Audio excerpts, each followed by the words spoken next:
Hello, everyone. My name is Katrina Rogers, and among my hats, I'm an adjunct faculty member in the College of Pharmacy and Pharmaceutical Sciences at Washington State University on the Health Sciences campus in beautiful Spokane, Washington. And it's in that role that I'm here today to tell you the story of our amazing team effort to create career pathways to the bioscience and healthcare industries in Washington State. First, let's set the stage. You're among a diverse group of career and technical educators, industry professionals, and workforce development advocates across the United States, as represented here by the map in the center of the screen. We're all united in our desire to help people engage with and succeed in skilled and technical careers, as shown in the photographs around the edges of the screen. You joined us at this conference to exchange stories on preparing the existing and future workforce for roles in the growing high-tech economy. These roles all require workers to be conversant in multiple areas of science, technology, and human practice. Some of those areas are shown on this slide: advanced manufacturing, bio and agricultural tech, energy and environment tech, engineering, information, communications, and geospatial tech, learning, evaluation, and research, micro and nanotechnologies, security tech, and workforce diversity. So what is the challenge that we face? Our high school students, as represented in the center photograph of this screen, struggle to start a career path post-graduation, and that path isn't clear to them. They ask themselves many questions, as illustrated by the pictures on this slide. They want to know what they can do with their high school degree, what and how much post-secondary training or education is needed, what's it like working in that career, is it a good fit for me, and will I really enjoy it? And among the areas that many students consider are areas in workforce diversity, in the biotech fields and medicine, blood products and blood products manufacture, and ag tech. Where should they go? We want to help them cross that bridge from the left side of the screen in their high school roles, crossing the bridge post-graduation to the right side of the screen, their career roles. If they're like me, they completed a pre-college program, but at graduation had no clear path to start, choice of degree, or plan for what they will do with that degree. Some may have come late to the idea of college, and some are not at all interested in post-secondary education. This gap exists between the high school and first career role, and that's the largest gap. But everyone experiences career transitions throughout their life, which further confuses the picture.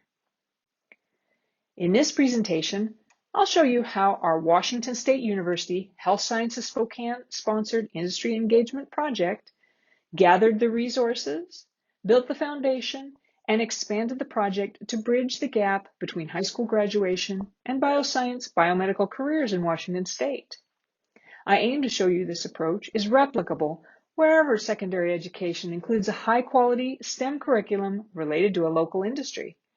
And you'll see these icons that are on the screen: the bricks and hammer for resources, the man digging for building the foundation, and expanding the project is the crane to create the bridge on the right side. You'll see them throughout my slides, so you'll know what phase we're on. First, let's gather the resources. In order to do this work, you need a great team, and I am very pleased to present them to you here today. From the left-hand side, we see Diane Lashinsky, Senior Director of School Engagement with Project Lead the Way.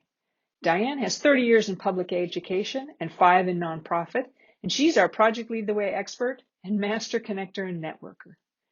Next up is Greg Godsey, former Riverside High School Project Lead the Way teacher and adjunct faculty in the Washington State University College of Education.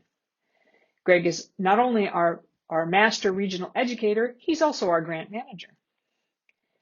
Third on the list is Tammy Mandel, Director of Biotility at the University of Florida Center of Excellence for Regenerative Health Biotechnology. Tammy is our biotech industry training expert and chief base advocate. And lastly, that's me, adjunct faculty at Washington State University. I'm also president of Katrina Rogers Consulting. I am the PI on the grant, and I'm also our master industry connector. So now, with this great team, we need some partners to support us with their expertise and their connections. And those partners are represented by their individual company icons on this slide. In the upper left-hand corner, we have our STEM partners, Spokane STEM, which is founded and fueled by Greater Spokane Incorporated, our local business organization, and also the National Project Lead the Way organization, a U.S. nonprofit which is focused on STEM curriculum in pre-K through 12 schools. In the lower left corner, we have our schools, all of whom have robust 4-year Project Lead the Way biomedical science programs. And these are represented by icons for the districts that they're in: Meade School District, Spokane School District, and Central Valley School District. In the upper right-hand side of the screen, we see our colleges and our universities, starting with the community colleges of Spokane, Washington State University, of course, and Eastern Washington University. In the middle of the right side, our industry partners include Biotility, sterile medicines manufacturer Jubilant Hollister Steer, and healthcare providers Providence Healthcare and the Inland Northwest Health Services. Lastly, in the lower right-hand corner of our screen, we have some advocates and advisors who have joined us on this quest, including the Northeast Washington Educational Service District 101, as well as the Washington Office of Superintendent of Public Instruction. So with our team and our partner, we needed some other resources as well, and we're bringing together some existing items that are local, state, and national infrastructure elements. First and most important of these is the Career Connect Washington program. This program is designed to help young adults in Washington move towards economic self-sufficiency and fulfillment out of school. And they offer grant awards to establish career explore, prep, and launch programs in pre-K through 12 schools. So we have a grant to establish a career launch program in the biomedical and health sciences. Next, we have Washington State University on the campus of the Health Sciences Spokane. They've long been engaged with Project Lead the Way via teacher training, scholarships, and the College of Pharmacy's Save a Seat program for Project Lead the Way biomedical science students. And of course, they're foundational to help support us as we administer the grant. Biotility brings us the Biotechnician Assistant Credentialing Exam. This is an industry-recognized credential and a vetted exam assessing skills and knowledge for biotech careers. And it's one element of a career launch program, and a critical one at that. Lastly, we have the National Project Lead the Way organization, which contributes the national standards for apprenticeships, as well as Project Lead the Way student success data for BASE in other states. So now that we have our resources, let's get to work to build that foundation. Our project has 4 goals. First, we want to make sure that we have our industries accept the BASE as an industry-recognized credential, and that's shown on this slide through the image of a student taking a test. We are also working to establish dual high school and college credit, and that's represented by this shot of students in a large college lecture hall. We look to establish industry-paid work experiences for our students, either in aseptic manufacturing or in the other biomedical and healthcare fields. And we work to network and promote our effort so that more students, teachers, and parents can understand the value of career launch programming and what this particular program could do for them. And those are illustrated by the photos of myself training and teaching people. We've also networked heavily with partners, stakeholders, influencers. And I'd like to point out that the work started during lockdown and has all been virtual for the most part. Up to this point, we've had a chance to just recently meet with some in person with some of our partners. In the upper left-hand corner, you see a shot of our advisory board Zoom call. We meet monthly to deliver progress reports, plan task meetings, assign action items, and gather feedback, particularly from our schools and our CTE directors on how the program is going. The advisory board work has been very instrumental in pushing through some of the elements of our work. In the lower right-hand corner, we've had our individual partner meetings with Spokane STEM, with Jubilant Hollister Steer, Providence Healthcare, and newest partner Vitalant Blood Bank, the blood bank and blood products provider for our region. On the left-hand side of the screen, we've found common cause and great information from other intermediaries, including our colleagues at the Washington State University, Elson S. Floyd College of Medicine, who are working on a project to bring healthcare careers to our schools in Stevens County, as well as other intermediaries across the state, which are represented on this map, and we have quite a few. And we meet regularly, monthly or quarterly, to talk about challenges and to work together to overcome them. Speaking of challenges, we have had a few, and we've had to work to overcome some of them. They're shown on this slide by a few images. First off, dual credit. This has been a problem for all intermediaries. One of the challenges that we faced was that dual credit in the state has typically been organized by one teacher and one college making an individual agreement for a particular class. And that's not very replicable or sustainable in the long run. So we're working with our other intermediaries as well as other experts throughout the state to address this problem. And that problem is shown by the empty lecture hall. We've also faced lack of familiarity with the BASE as an industry recognized credential at both our schools as well as our industries. And that's represented by this image of the BASE website at the University of Florida. We've overcome this challenge through roadshow presentations and discussions and demonstrating the data for the BASE in the hands of when it's been taken by Project Lead the Way students. We also have faced some challenges for realistic models for paid bioscience work experiences, especially during the pandemic. And we're challenged to make sure that our students have an opportunity to do things like this young man who is looking through a microscope via virtual biotech experiences, micro internships, and leveraging the existing programs in each of our industries.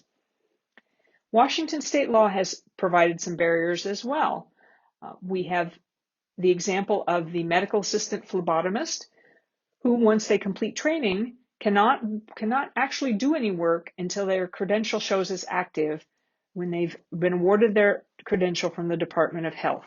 And that can take some time, particularly in the pandemic. So we're working to address those challenges as well.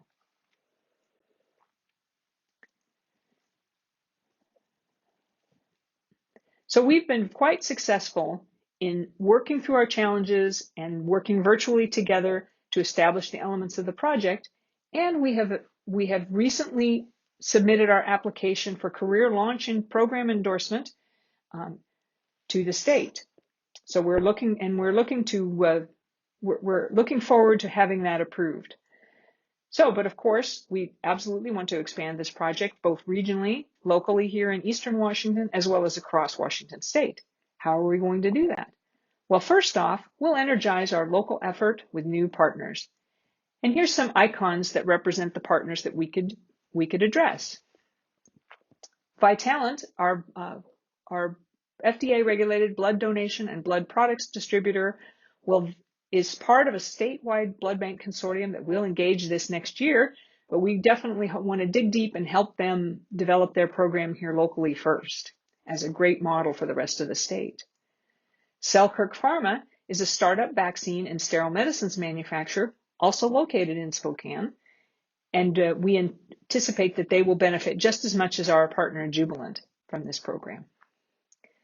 Other Spokane area companies include diagnostics labs such as Insight Lab, veterinary clinics with the Veterinary Clinics of America network as an example, and we certainly hope to make some connections using the Washington State University School of Veterinary Medicine in that to reach out to new clinics, and new healthcare partners such as the Mann Grandstaff VA Medical Center here in Spokane, as well as the Multi-Care System, which is located in Spokane, but also statewide.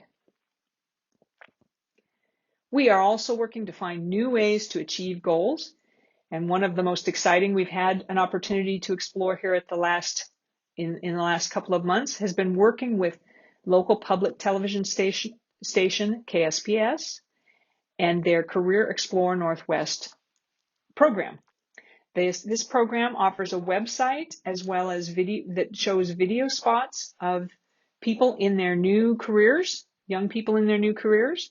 And we have just finished filming 3 spotlights showing Project Lead the Way biomedical science graduates in their new careers. And we're really excited to be able to present them on the Career Explore Northwest site here very soon.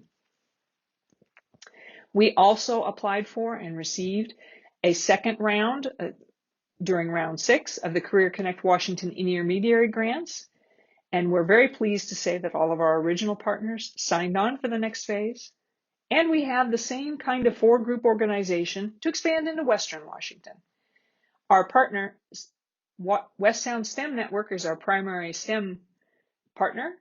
And we're going to be working with schools in the Central Kitsap School District, the Peninsula School District, as well as the Sequim School District.